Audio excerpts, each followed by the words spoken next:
Hey y'all, thank you so much for stopping by to watch me draw and talk about some stuff. Today's topic will be Invincible. Sorry, I said that wrong. Let me try again. Today's topic will be...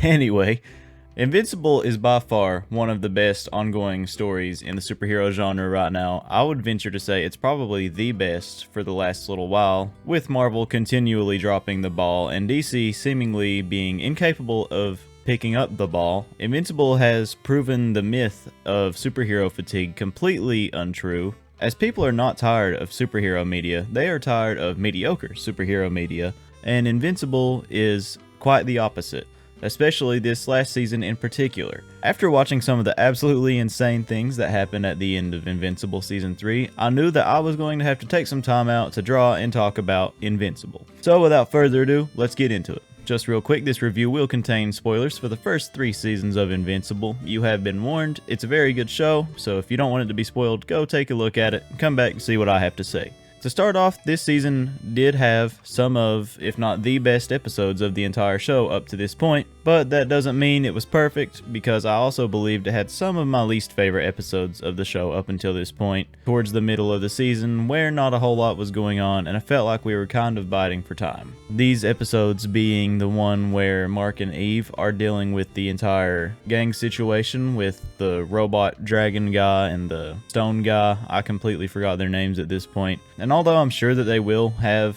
an important role to play in later seasons, I can't help but feel like their episodes kinda just took away from the interesting stuff. But that being said, I'm still interested because this is a pretty good show, and even their worst episodes are pretty solid. Outside of the prison episode and a couple more of the slower episodes in the middle, this overall was a very great season. It started off really strong, it ended even stronger, and I am super intrigued on where Season 4 will go because I have not read the comic books. I have vague ideas of where this might be going, but they're not very concrete. Obviously, we know that Anissa came down and beat the snot out of Mark and told him that someone far worse was on the way. So we open up Season 3 with a very eerie feeling. Everybody's very on edge waiting for this new Viltrumite to come in and try to take control of the Earth. And we see that Mark has been very locked in on his training, and he is getting way stronger, way faster, way more durable. And it is in this season where we finally see Mark actually start throwing some punches in and not just taking a bunch of punishment, which is really nice to see. I'm glad to see that Mark's finally growing up to the point where he can compete with people towards his power level. Mark gets a really cool new blue suit in this season to signify his darker, I guess you would say, era. It's almost like the symbiote Spider-Man arc that Peter Parker has, where he starts having a lot more darker tendencies and stories, because I know he ends up back in the yellow suit at some point. I'm just unsure of when that will be. But redirecting our attention towards the plot, we get a lot more information to work with when it comes to Cecil this season. We get almost a whole episode dedicated to showing his backstory, and it really helps you get on his side. I like Cecil a lot more now than I did in the last 2 seasons. You can see where he's coming from a lot, and it's really smart for them to do that right before they tear a rift in between Mark and Cecil. That way you can see both sides of the conflict. That was honestly some of my favorite stuff from this season, was just the conflict between Mark and Cecil, because there is no clear bad guy, there's no clear good guy. It's just a moral dilemma,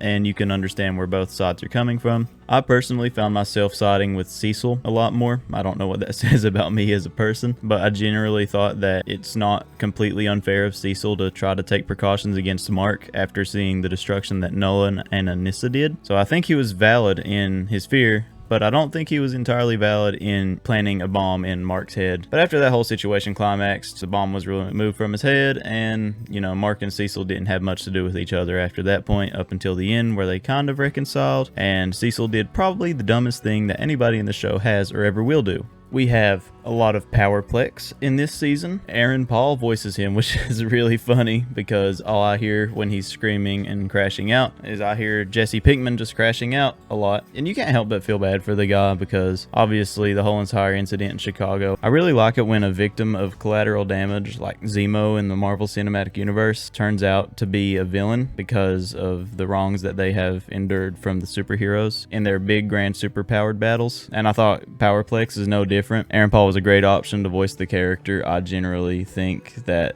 he was mostly sympathetic. I don't like his wife though, because his wife really makes no sense at all, because obviously he wants revenge for his sister and niece. But when it gets to the point where his wife's telling him to hold her hostage and their baby hostage, and then something happens, he ends up crashing out and kills him. It's like, dude, this is kind of your fault. Like, I don't see how I feel bad for the kid, obviously. And that's got to mess with Mark, because every season it just feels like they're just trying to find new ways to psychologically torture Mark Grayson. It definitely leaves a lot of room for contemplation for Mark about how much collateral he causes every time he decides to punch somebody through a building. And at this point, it's just something else that Mark has to deal with on top of all the guilt he's already carrying. But I think that the most interesting things that happen in this season are actually the last 2 episodes, where we get both the Invincible War and the Conquest Battle. And the Invincible War is actually what inspired me to do this drawing, just because I really like the alternate Mark designs. I think it's super interesting. You've got one dressed like Omni-Man, you've got one dressed in the yellow and black, you've got the Viltrumite outfit, and there's just so many more that I didn't get to fit on the page that were all really visually appealing to look at. It's super interesting to see how Mark went from being afraid of becoming his dad to now he's having to face the consequences of mass amounts of death by his hands, even if it wasn't actually him but his variants. I had no idea that Angstrom Levy survived his encounter with Mark in season 2. I had no idea that this entire Invincible War thing would go on. So when I saw this dude pop up, I was already like, oh my gosh. So it was really crazy to see Angstrom Levy just pop right back into the story and bring all these alternate Marks in. I was hoping to get a little bit more of a battle between all of them. It's kind of crazy how Mark just decided he was going to sit out that fight. But at the same time, I can understand when Eve gets hurt that Mark feels the need to sit by her. And eventually the Invincibles end up going and trying to betray Angstrom, and now they're in some other universe that I'm not completely sure what it is. Anyways, these Marks caused a ton of destruction, and I mean a lot, like infinitely more than Nolan caused in the short amount of time that he was rampaging through Earth. I mean, every city is absolutely leveled, and that's gonna have some really interesting avenues of storytelling in the future, just because everybody's going to probably blame Mark for all these things that his variants did. You've also got little additions like Oliver. Oliver's pretty interesting. I don't know exactly where his story goes either, but I think it's really interesting to see how he's not maturing as quickly just because he's got his powers so fast and he ages so fast. And I'm curious as to if Oliver will end up becoming a new supervillain or if he'll learn. It's super interesting to see the parallels between him and Nolan. Mark and Eve get a lot more attention this season, which is really cool to see, as Mark and Amber have finally broken up. We get some time with the relationship we actually wanted to happen. And I know some people might be complaining about how fast it went, but at the same time, we knew it was coming. I say you might as well just go ahead and get them together and let the audience start rooting for them, because we've been sitting through 2 seasons of Mark and Amber having issues, so it's nice to see Mark with somebody that's really understanding and compatible with him. We only get one sequence with Alan and Nolan this season, but that one sequence is really good, in which they break out of the prison. I really like that Nolan is super reluctant to fight back and get out until eventually he sees Alan almost die trying to save him. Until that point, he's like, well, okay, I guess we're going to break out of prison and join the cause. I like that he didn't flip immediately and he's taken a lot of time. It makes it feel very earned, especially considering it's been like 4 years in real life since we've seen Nolan tear through Chicago. So it feels earned at this point. We've spent enough time with him feeling conflicted. I feel like he's deserved to have his redemption arc now. Obviously, Seth Rogen as Alan the Alien is always a fun time to watch. I didn't expect to like him as much as I do, but every season I like him more. And we finally get the reveal from Nolan that there are only about 50 Viltrumites left, which makes it actually possible for them to be defeated.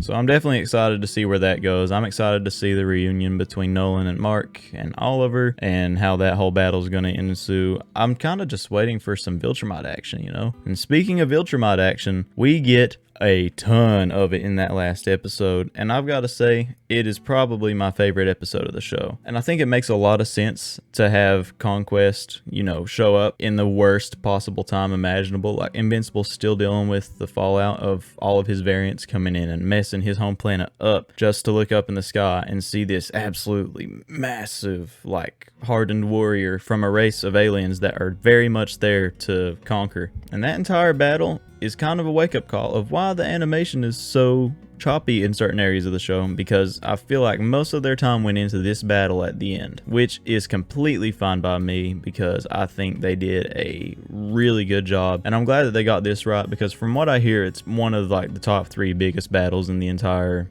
story of Invincible. So if they're going to get any fight sequences right, that's definitely one they needed to nail.